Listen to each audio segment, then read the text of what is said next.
The Adventure of the Beryl Coronet is a classic Sherlock Holmes short story written by Sir Arthur Conan Doyle, first published in 1892 as part of the Adventures of Sherlock Holmes.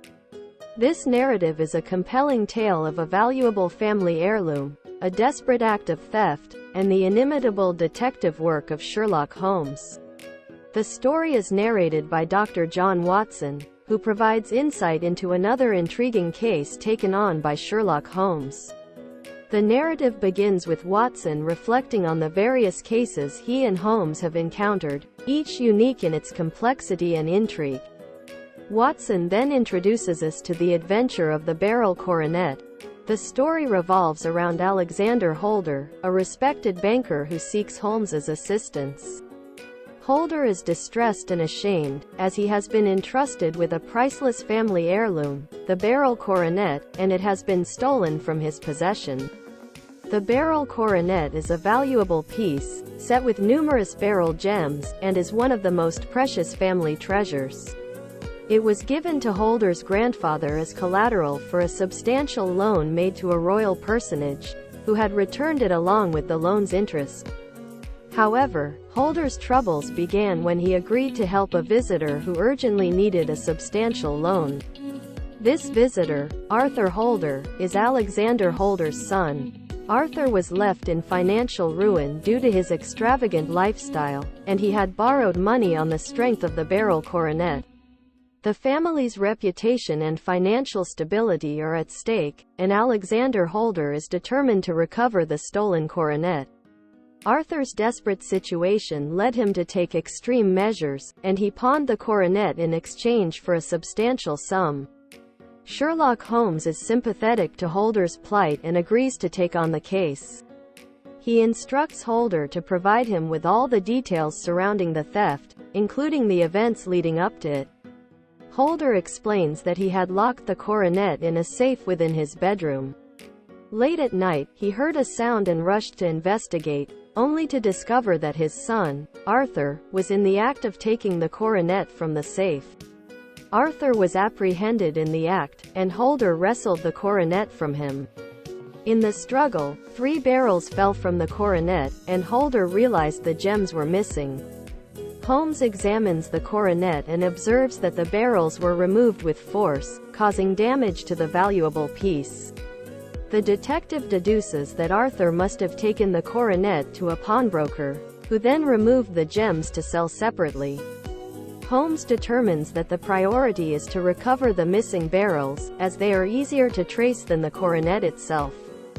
He advises Holder to offer a substantial reward for their return and to include the assistance of the police. Holmes then visits the pawnbroker and identifies the man who had pawned the barrels. The detective learns that the barrels had been sold to a man named Mr. Lucas, who had purchased them for a significant sum. Holmes traces Mr. Lucas and discovers that the barrels were sold to him by a man named Sam Merton. Merton had needed money and had been introduced to Lucas by a fellow named Drebber.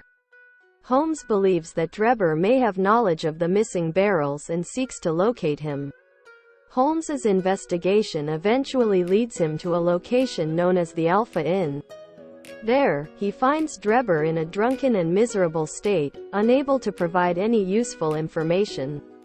Holmes, however, deduces that Drebber had been involved in the theft of the barrels and was a part of the criminal scheme.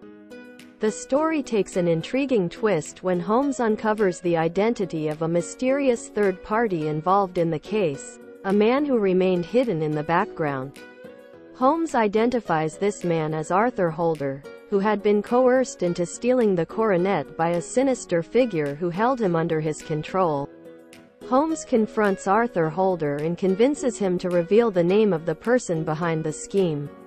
Arthur discloses that the mastermind is a man named Sir George Burnwell, a cunning and deceitful individual.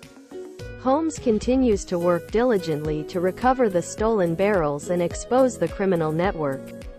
He manages to apprehend Sir George Burnwell, who had orchestrated the entire plan. Burnwell had used Arthur Holder's financial desperation to force him into stealing the Beryl Coronet. Holmes successfully retrieves the stolen barrels from Burnwell and ensures that they are returned to holder. The reputation of the family and the bank is preserved. The adventure of the Beryl Coronet concludes with Holmes reflecting on the successful resolution of the case. The story underscores the detective's remarkable deductive abilities and his unwavering commitment to justice. It also serves as a reminder of the complex and often desperate circumstances that can lead individuals to commit acts they would otherwise never contemplate. Sir Arthur Conan Doyle masterfully weaves this theme into the fabric of the narrative, adding depth and complexity to the characters and their motivations. This tale, like many in the Sherlock Holmes canon, explores the intricacies of human behavior and the lengths to which individuals are driven when faced with overwhelming challenges and moral dilemmas.